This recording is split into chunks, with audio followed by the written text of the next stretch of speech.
sebagai karyawan yang membutuhkan kemampuan fisik dan mental yang luar biasa agar dapat menciptakan sebuah jasa yang berkualitas.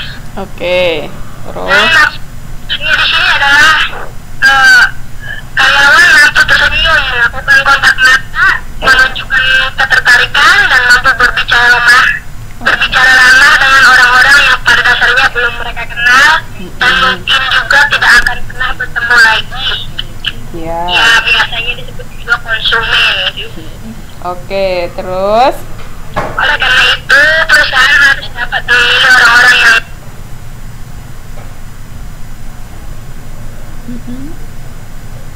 Halo? Halo? Kok hilang ya?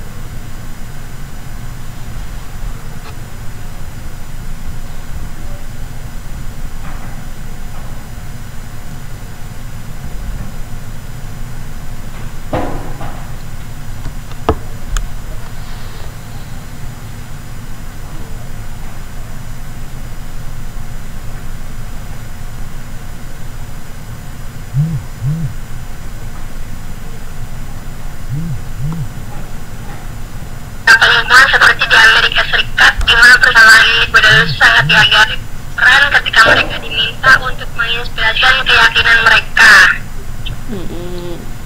Yang kedua, konflik organisasi, client organization, client konflik. Konflik ini adalah konflik yang terjadi di antara dua atasan, perusahaan, dan pelanggannya. Dan konflik yang ketiga yaitu konflik antar klien. Di sini kadang-kadang para karyawan bonus spender mengalami konflik ketika dua atau lebih pelanggan merasa tidak puas dengan pelayannya yang ada. Lanjut ke peran karyawan dalam penyajian jasa yang ketiga, yaitu strategi penyampaian kualitas jasa melalui karyawan atau strategies for delivering service quality to people. Terus bagaimana itu? Lanjut. Di sini ada beberapa bagian-bagian untuk penyampaian jasa berkualitas, berikan dukungan dan pertahankan karyawan yang baik. Yang pertama adalah pekerjakan karyawan pada tugas yang tepat. Terus? Untuk mendapatkan karyawan tepat, maka perusahaan harus melakukan hal-hal seperti bersaing untuk mencari karyawan yang baik, lihat dan semangat kompetensi yang dimiliki dan mencari karyawan profesional yang punya kualifikasi dan reputasi bagus, atau bisa disebut juga preferred employee.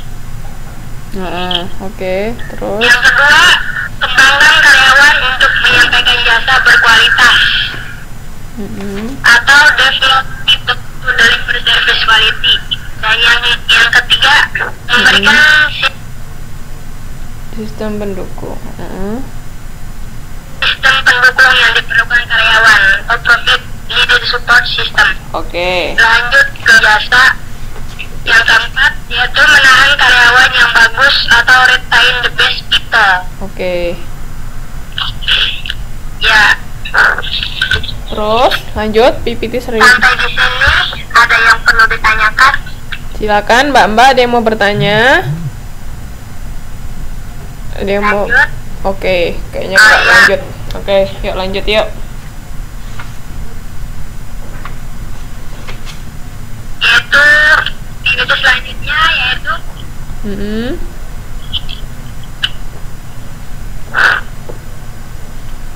silakan.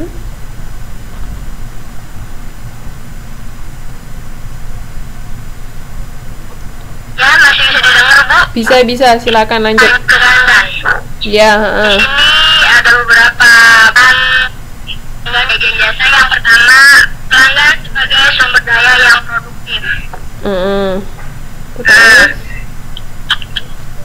Pelanggan yang ada dalam usaha jasa dapat dianggap juga sebagai karyawan dari perusahaan, yaitu sumber daya manusia yang berkontribusi pada kapasitas produktif perusahaan. Logika di balik pandangan ini adalah bahwa produktivitas perusahaan dapat ditingkatkan jika pelanggan dididik untuk melakukan tugas-tugas yang sedang mereka lakukan secara efektif. Oke. Misalnya ketika stasiun pengisian bahan bakar yang mana pelanggan melayani kebutuhan mereka sendiri tuh. Walaupun perusahaan dapat keuntungan dengan melibatkan pelanggan sebagai co-production, pelanggan tidak selalu menyukai dan menerima peran baru mereka, khususnya ketika mereka menerima rancangan penghematan biaya bottom line bagi perusahaan. Oke. Terus? Yang kedua, peran pelanggan dalam penyajian yaitu pelanggan sebagai kontributor untuk kualitas jasa dan kepuasan. Partisipasi pelanggan yang efektif dapat ditingkatkan jika kebutuhan mereka dapat dipenuhi dan benefit yang diharapkan pelanggan secara aktual dapat dicapai. Contohnya di sini seperti di dalam jasa kesehatan, pendidikan, personal fitness, dan penurunan berat badan, di mana outcome dari jasa tersebut sangat bergantung pada partisipasi pelanggan. Oke. Terus? Di sini juga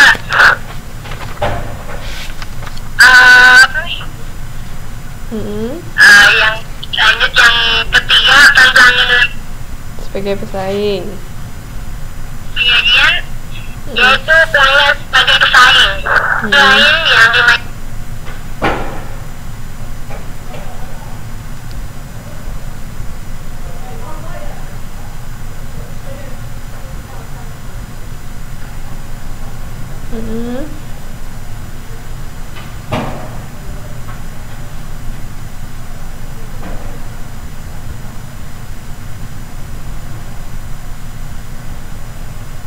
juga dapat melakukan sendiri seluruh proses penyampaian jasa sehingga sama sekali tidak membutuhkan jasa penyedia jasa atau provider. Oke. Halo. Halo ya. Terus? Halo. Nah.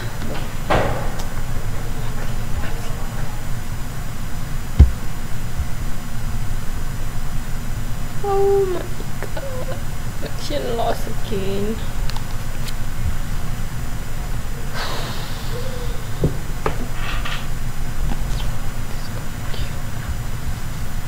Halo.